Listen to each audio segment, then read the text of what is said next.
If you've ever needed any proof that the government has sucked for decades, stay tuned for the rest of this video, and at the end, you'll find out why.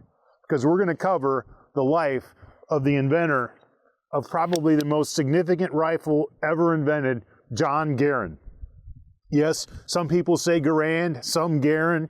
His close friends said his name more was pronounced like Errand than Garand, but however you say it, this is an awesome piece of equipment from one heck of an inventor. John Garand's life actually began in St. Remy, Quebec, Canada. John's real name is Jean Canisius Garand. He was born one of 12 children, 6 boys, 6 girls, but his mother passed away early in his life. They quit the family farm in Quebec and moved to Connecticut to get jobs in textile mills. John and all of his siblings began working quite early in their lives, basically as children, which was fairly common at the time. He learned to speak English while sweeping floors and doing menial tasks around the mill, but became fascinated by all of the machinery. He had a natural mechanical aptitude, and by the time he was in his late teens, was actually a machinist at the mill. That's an interesting fact to remember because his other great passion in his life was shooting. At the time, shooting galleries were extremely popular, and for a little bit of money, you could go and have an afternoon's worth of entertainment. John loved rifles and loved shooting almost as much as he loved machines.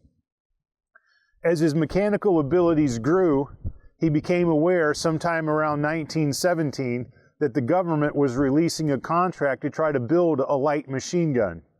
Though not employed at the time by any gun maker, he submitted some plans, and as it turned out, the Army actually selected his design.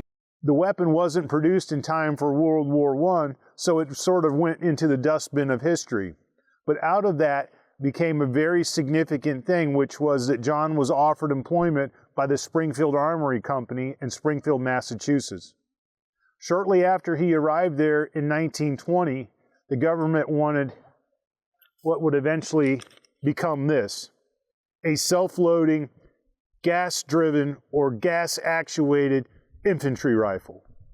Now, for those of you that may not be aware, of course, this is the M1 Garand, chambered in .30 caliber or .30-06.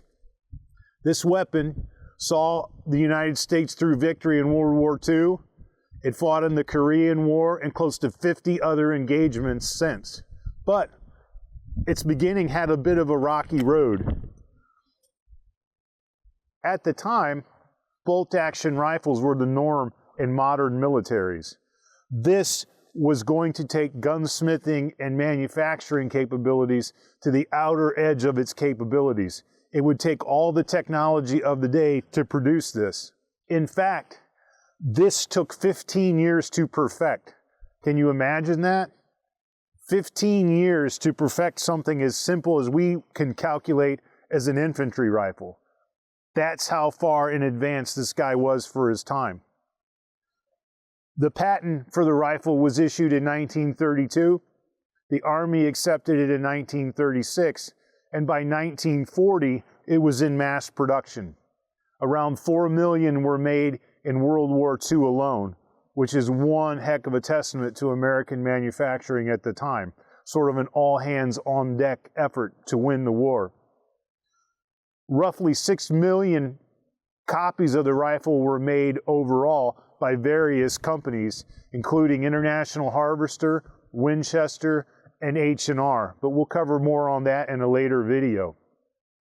Interestingly enough, John stayed the rest of his working life with Springfield Armory until he retired in 1953. He won numerous awards and was actually put into the Army Ordnance Hall of Fame. So, believe it or not, John Garand didn't become rich off of his invention, as you might think, even after 6 million copies were sold. At the time, a common practice was for you to get a government contract, you had to sign over all of your patent rights to the government, which he did in 1920. That meant he basically worked for whatever wage he was able to be paid by Springfield Armory. There was actually a bill set forth in Congress to give John a $100,000 one-time payment, kind of as an attaboy for us winning World War II. and ultimately it was voted down by Congress, so the poor man didn't even get that. There's proof that the government sucks if you ever needed it. John passed away in 1974 and lived the rest of his life in Springfield, Massachusetts. George Patton called that weapon the most important battle implement ever devised by man, and I think he wasn't far from the truth. If you look at the firepower that's housed not only in the caliber, but the 8-round semi-automatic repeating absolute brilliance and accuracy of that rifle, it was truly like we had went from the biplane to rocket ships overnight. This rifle's legacy will live on forever.